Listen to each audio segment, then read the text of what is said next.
توم 4 وقتات.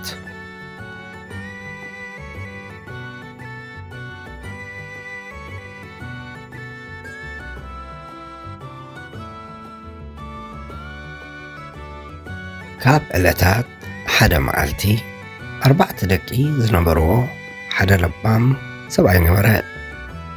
እዞም ደቁ ውዑያትን ህውኻትን ነበሩ እሞ ዓቕልን ትዕግስትን ክምህሮም ወሰነ።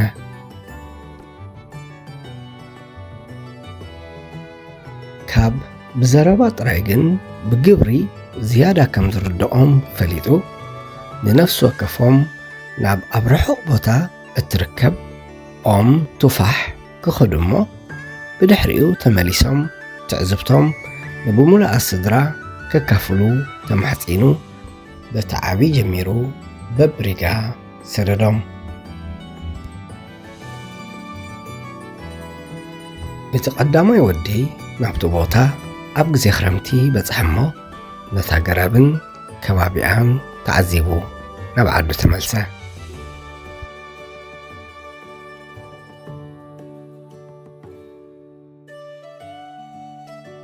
ምስ ተመልሰ ድማ ኣቦኡ ሕዚ ወደይ እንታይ ተዓዚብካ ኢሉ ተወከሶ። እቲ ወዲ ድማ እታ ኦም ሕማቕን ንቐዝትን ጥውይዋይን ህይወት ኣልቦ ኮይና ከም ዝረኸባ ተዛረበ። ኩሎም ድማ ጽን ኢሎም ሰምዕዎ።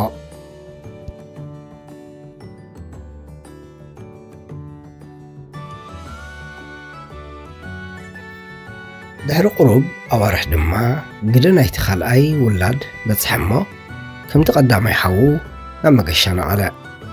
ኣብ ግዜ ጽድያ ናብቲ ቦታ በፅሐ እሞ ነታ ገረብን ከባቢኣን ኣስተማቒሩ በቲ ዝተዓዘቦ ባህ ኢልዎ ናብ ዓዱ ተመልሰ።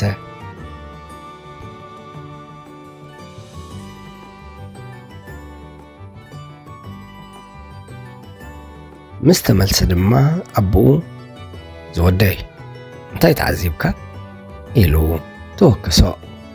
ንሱ ድማ ኣቦ እዛ ኦም ብፍጹም ከምቲ ዝሰማዕክዎ ዘይኮነስ በንጻሩ ብሓምላይ ቆጽሊ ዝተሸፈነትን ተስፋ ዘለዋን ብጥዑም ጨናን ብምልኩዕ ዕምባባታትን ዘገጸት ምዃናን ካብ ኩሉ ቅድሚ ሕጂ ካብ ዝረኣኽዎ ነገራት እታ ዝበለጸት እያ ኢሉ ተዛረበ። ኩሎም ድማ ጽን ኢሎም ይሰምዕዎ ነበሩ።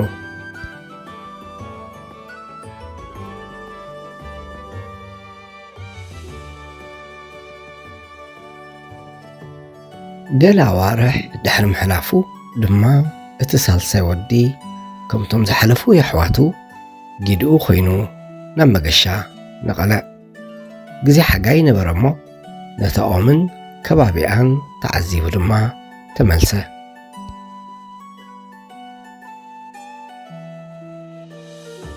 ምስ ተመልሰ ድማ ኣቦኡ ከም ልሙድ እንታይ ተዓዚብካ ዝወደይ ኢሉ ተወከሶ።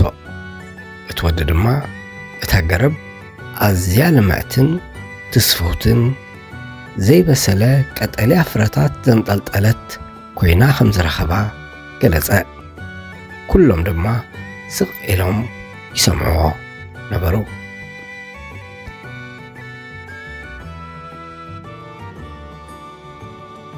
ድሕሪ ቁሩብ ኣዋርሕ እቲ ራብዓይን መወዳእታን ወዱ ሪግኡ ኮይኑ ናብ መገሻ ተበገሰ።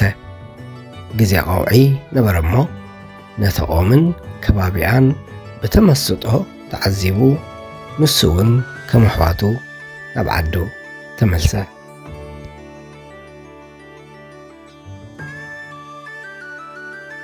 ምስ ተመልሰ ድማ ኣቦኡ ንስኻ ዝወደይ እንታይ ተዓዚብካ ኢሉ ተወከሶ።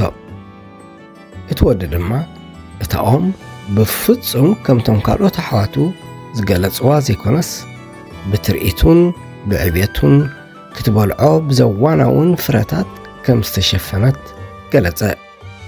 ኩሎም ድማ ከም ወትሩ ጽን ኢሎም ይሰምዑ ነበሩ።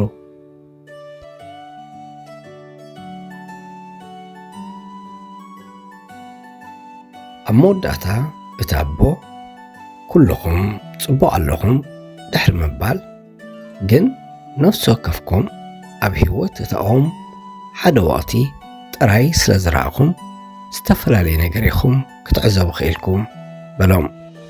ብምቕጻል ድማ ከምዚ ኢሉ መዓዶም ንሓንቲ ኦም ይኹን ንሓደ ሰብ ብኣብ ሓደ ወቕቲ ጥራይ ዝተዓዘብካዮ ክትፈርዶ ከም ዘይትኽእልን በንጻሩ ህይወት ሰብ ውህላል ናይቶም ኩሎም ወቕትታት ምዃና ገለጸሎም።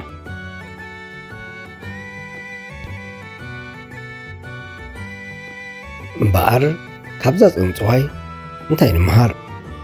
እወ ካብ ሓደ ትዕዝብቲ ወይ እዋን ተበጊስካ እውኽ መደምደምታ ኣይትውሰድ።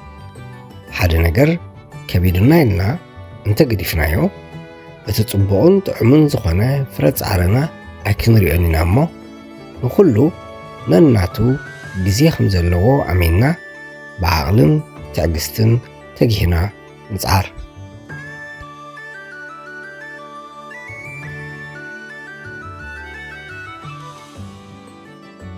በሉ ክሳብ ኣብ ካልእ ግዜ ብኻልእ ጽንጽዋይ ንራኸብ። ሰሰናይ ንዓኹም።